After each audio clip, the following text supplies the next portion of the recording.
আচ্ছা, আমাদের হচ্ছে এই ম্যাথটা ইনভেস্টমেন্ট ব্যাংকিংয়ের প্রথম। এখানে দেখো কি কি দেওয়া আছে। এখানে দেওয়া আছে যে ভিডিওটা তো আমি করছিলাম, কই যে করলাম। আচ্ছা, যাই হোক, আবার বলে দেখো এখানে কি বলা আছে। ট্রাপানি টুল কোম্পানি ইজ ইভালুয়েট। আচ্ছা, আমরা কি কোয়েশ্চেনটা দেখি আমাদের কি চাইছে। যেহেতু এটা মার্জার অ্যান্ড অ্যাকুইজিশনের একটা ম্যাথ, ওই চ্যাপ্টারের একটা ম্যাথ, তাহলে আমাকে প্রথমে কি চাইতে পারে। চাইছে যে calculate the firm's tax payments and earning after taxes, মানে ট্যাক্স কতটুকু পে করতেছে এবং আর্নিং আফটার মানে হচ্ছে আর্নিং আফটার ট্যাক্স কত, নেট ইনকাম কত for each of the next 5 years without the merger. মানে হচ্ছে আমি মার্জার করার আগে, আমি আমার যে নর্মালি এটা আছে ওইটা মার্জ করার আগে হচ্ছে আমার নেট ইনকাম আর হচ্ছে ট্যাক্স পেমেন্ট কত আমার ফার্মের, অ্যাকুইজিশন ফার্মের অবশ্যই। আর হচ্ছে গিয়ে এখানে সেকেন্ড চাইছে যে হুইথ মার্জার 5 yearsের দেখাইতে হুইথ মার্জার। এখানে আমাকে দেখো যে আর্নিং বিফোর ট্যাক্স কিন্তু দেওয়া আছে।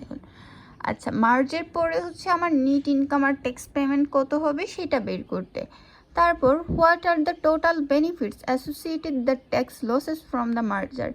তারপর হচ্ছে আমি টোটাল বেনিফিট কত পাচ্ছি। তারপর হচ্ছে আমার দিতে চাইছে discuss whether you recommend the proposed merger. মানে হচ্ছে তুমি কি করবা, তুমি কি এটা মার্জ করবা না কি করবা না, support your decision with figures. আমাকে একটা ফিগার্সের মাধ্যমে বলতে হবে। ওকে, ম্যাথটা খুবই সহজ। তাহলে আমি প্রথমে দেখি উইদাউট মার্জার আমার কাছে কি কি দেওয়া আছে। প্রথমে বলতেছে যে Trapani tool company is evaluating the acquisition of suspend casting. তার মানে কি, ট্রাপানি হচ্ছে আমার অ্যাকুইজিশন অ্যাকোয়ারার আর সাসমেন হচ্ছে আমার target company. Sussman has a tax loss carry forward of 1.8 million। সাসমেন কি করতে পারে, সাসমেনের হচ্ছে লস ক্যারি ফরওয়ার্ড করতে পারবে 18 লাখ পর্যন্ত।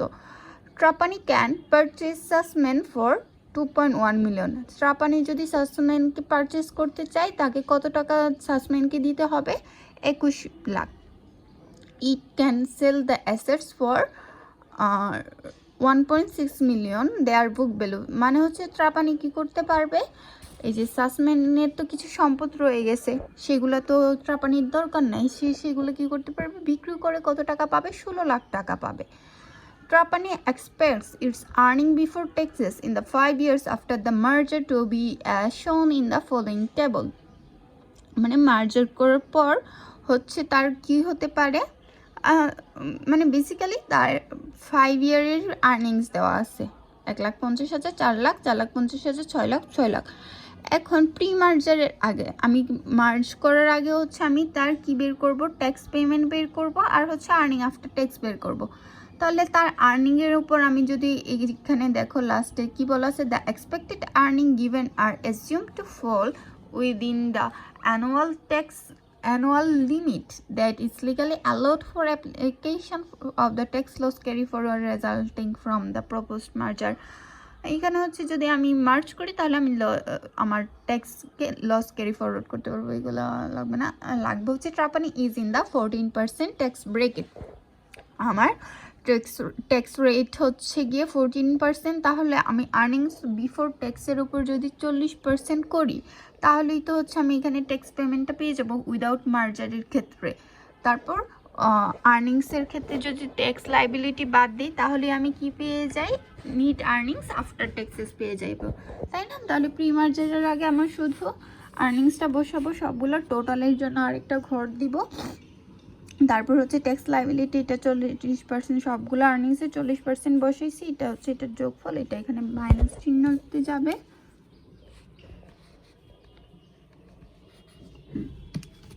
আর এটা বাদ দিলে হচ্ছে এটা আসতেছে, এটা হচ্ছে net earnings after tax pre মার্জারের ক্ষেত্রে। তারপর পোস্ট মার্জারের বলছে, এখন আমি পোস্ট মার্জারের ক্ষেত্রে আমার তো আর্নিংস সেম, আমি কি করতে পারবো, এখানে হচ্ছে এই যে 18 লাখের উপর আমরা কি জানি, আমাদের লসের উপর কোনো ধরনের ট্যাক্স দিতে হবে না।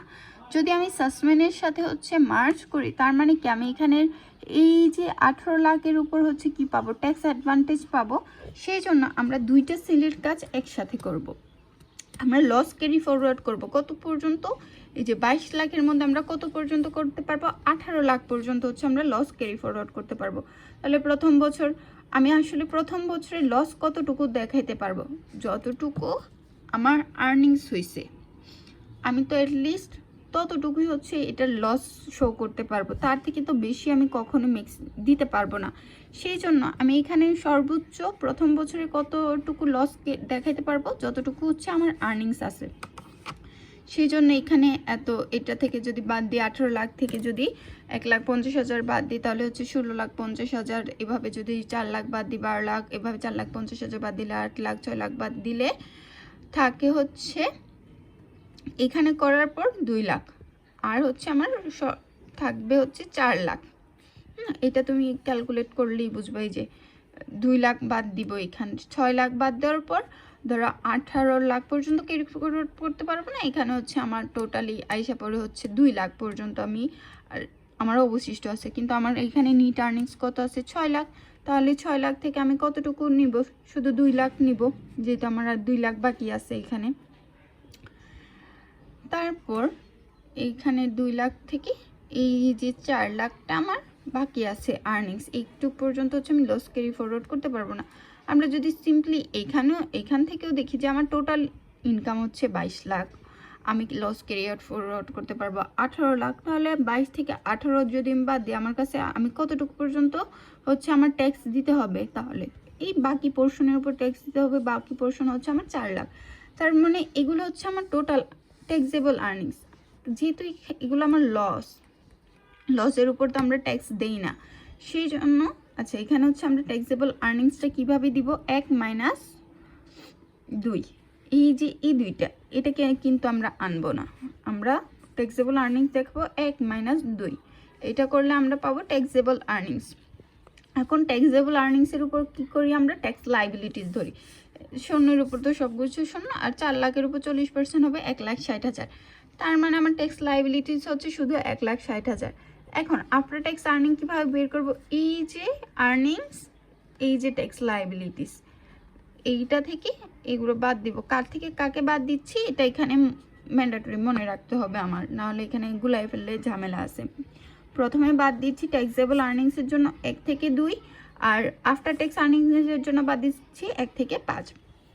5 দেওয়ার পর আমার কাছে total earnings net after tax আসতেছে হচ্ছে 20,40,000, আর প্রি মার্জারি ছিল 13,20,000। তার মানে কি, আমি এখানে পোস্ট মার্জার করলে কি হচ্ছে, আমি বেশি ইনকাম করতে পারতেছি। এখন আমি কত বেনিফিট পাচ্ছি, সি নাম্বার আমার কোয়েশনে যেটা ছিল, what are the total benefits associated with the tax losses from the মার্জার।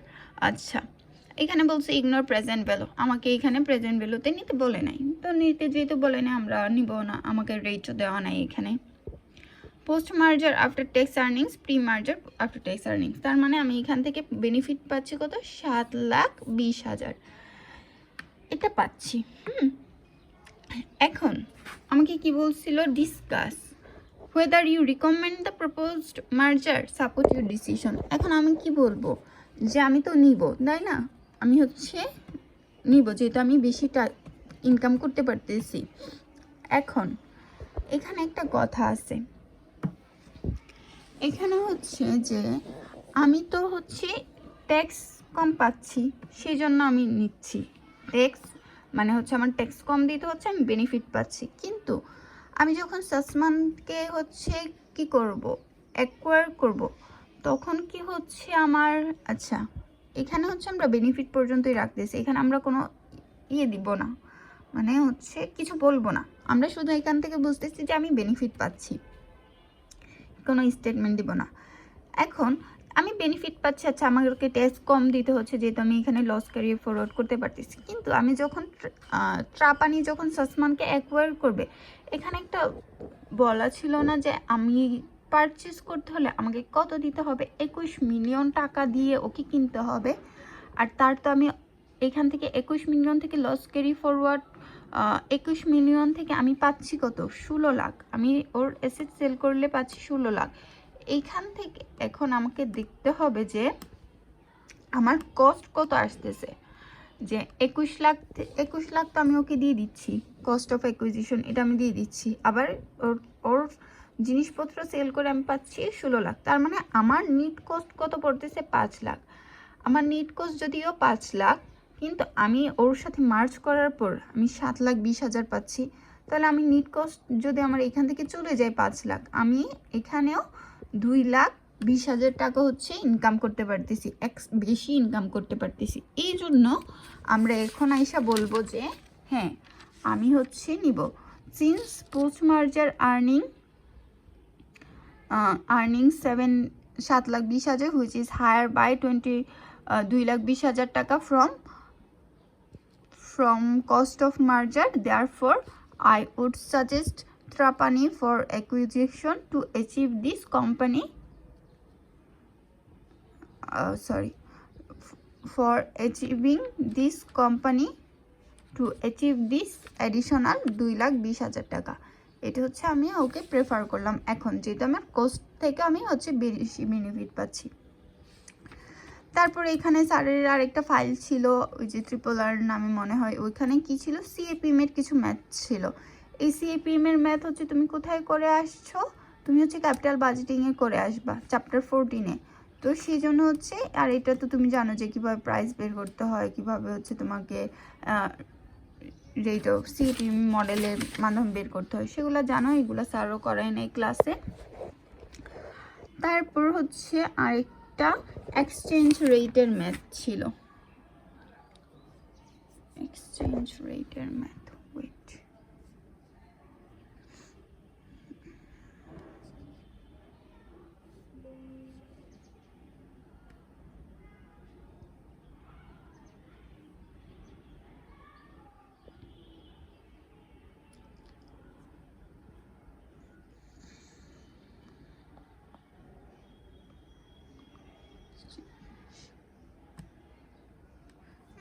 Exchange রেশিওর হচ্ছে একটা ম্যাথ আছে। এইটার কোয়েশ্চেনটা হচ্ছে এইটা। এখানে কি বলছে যে the exchange ratio is the number of the acquirers shares that are offered for each share target. The number of shares offered depends on the valuation. আচ্ছা দেখো, আমাকে এখানে একটা দেওয়া আছে, calculating the earnings per share of the surviving company reveals the impact of the mergers on the acquirers EPS. এখানে আমাকে কি দেওয়া আছে? কিছু জিনিসপাতি দেওয়া আছে, প্রেজেন্ট আর্নিংস দেওয়া আছে, শেয়ারস আউটস্ট্যান্ডিং দেওয়া আছে, আর্নিংস পার শেয়ার দেওয়া আছে, স্টক প্রাইস দেওয়া আছে, PE রেশিও দেওয়া আছে। এটা হচ্ছে আমাকে এখানে দেওয়া আছে। ওনারা কি এটা ক্যালকুলেট করছে নাকি? আচ্ছা, এটা আমাকে ক্যালকুলেট করতে হবে আসলে। এটাই হচ্ছে আমার কোয়েশ্চেন। এখানে কি বলছে? The exchange ratio is the number of the acquirers shares that are offered for each share of the target. The number of shares offered depends on the valuation of the target by the acquirer. Both the acquirer and the target conduct evaluation of the mergers, and from this process the acquirer determines the maximum price it is willing to pay, while the target determines the minimum it is willing to accept. Within this range, the actual agreement price will depend on each party's other investment opportunities and relative bargaining abilities. Based on evaluation of the target, the acquirer determines the per share price it is willing to pay. The exchange ratio is determined by dividing the per share offer price, market price as consumer unit. আচ্ছা, এতক্ষণ বকবক করে তারপর হচ্ছে, let us assume that based on its valuation of Dynamic United Communications has determined that it is willing to offer 65 per share for Dynamic. This is a 30% premium over primarage market price of Dynamic. In terms United 65 offer is 65 by okay. আচ্ছা, এখানে আমরা যা পড়লাম সেখানের moral হচ্ছে যে আমি তো মার্জ করতে পারবো, তাই না? এখন হচ্ছে মার্জ আমরা কিভাবে করতে পারি? যে ওই কোম্পানির আমি যদি কোনো একটা কোম্পানির সাথে মার্জ করতে চাই, তাহলে আমাকে ওই কোম্পানির সবটুকু শেয়ার কিনে নিতে হবে। যদি আমি ওই কোম্পানির সবটুকু শেয়ারের মালিকানা হই, তাহলেই হচ্ছে আমি ওই কোম্পানিকে হচ্ছে অ্যাকুইজিশন করতে পারবো। এখন আর এটা ডিসিশনের জন্য হচ্ছে কোম্পানির শেয়ার হোল্ডারদেরকে, যেই সব শেয়ার হোল্ডার 51% অথবা সর্বোচ্চ শেয়ার হোল্ডারের মালিকানা থাকে, তাদের ডিসিশনের বেসিসে হচ্ছে মার্জার এবং অ্যাকুইজিশনটা করা হয়। এখন এই যে মার্জার অ্যান্ড অ্যাকুইজিশনটা আমরা করছি, এটা আমরা কিভাবে করতে পারি? প্রথমত বললাম যে আমাকে ওই কোম্পানির সর্বোচ্চ শেয়ার কিনে নিতে হবে, অথবা সব শেয়ার কিনে নিলেই আমি হচ্ছে করতে পারবো। এখন আমি যে তার থেকে শেয়ারটা কিনে নিব, আমি কিভাবে কিনবো? কারণ সবগুলো শেয়ার কি হচ্ছে মানুষের হাতে দেওয়া না, পাবলিকের কাছে তো দেওয়া। এখন আমি যখন হচ্ছে ওই কোম্পানির শেয়ারটা কিনবো, হয় আমি নিজের টাকা দিয়ে কিনবো। এখন এত টাকা আমি কই পাবো যে আমি এতগুলো একটা কোম্পানির সবগুলো শেয়ার কিনে নিব? তাছাড়া আমরা আরেকটা কাজ করতে পারি, হচ্ছে আমার শেয়ারের সাথে ওই কোম্পানির শেয়ার এক্সচেঞ্জ করেও আমরা এরকম অ্যাকুইজিশন করতে পারি। এইটা কি আমরা এখানে এক্সচেঞ্জ রেশিও বলতেছি, যে আসলে আমি কত মানে ওর একটা শেয়ার আমি কত টাকায় কিনে নিব, সেটা হচ্ছে আমরা ডিসাইড করি আমাদের আর্নিং পার শেয়ার, আমাদের হচ্ছে আমাদের একটা শেয়ারের প্রাইস কত, সেটার বেসিসে হচ্ছে আমরা ওইভাবে এটা ক্যালকুলেট করি। এখন এখান থেকে হচ্ছে আমাদেরকে প্রথমে যাইতে হবে, প্রি মার্জার লিখবো, উইনো, ইপিএস, আর্নিংস, যে দুইটা সূত্র ইপিএস আর পি রেশিও এখানে দরকার, এই দুইটা সূত্র লিখবো। তারপর হচ্ছে আমাকে যে গিভেন ইনফরমেশনগুলো দেওয়া আছে, যে আমার আর্নিংস এত, ইউনাইটেডের আর্নিংস এত, ডাইনামিক এন্টারটেনমেন্টের আর্নিংস এত, শেয়ার আউটস্ট্যান্ডিং তার এত, মানে ইউনাইটেড চাচ্ছে ওকে হচ্ছে অ্যাকুইজিশন করতে। তারপর ইপিএস এখানে দেওয়া ছিল টেবিলে, যদি দেওয়া না থাকতো পরীক্ষায় তো দেওয়া থাকবে না, তখনও তুমি বের করতে পারতা। ইপিএসকে আর্নিংসকে আমরা শেয়ার আউটস্ট্যান্ডিং এখানে হচ্ছে এখানে বের করলাম। পি রেশিও কীভাবে বের করি? আমার শেয়ার প্রাইস আর হচ্ছে গিয়ে আমার ইপিএস। শেয়ার প্রাইস এই যে এখানে দেওয়া ছিল, অফার 565 is willing to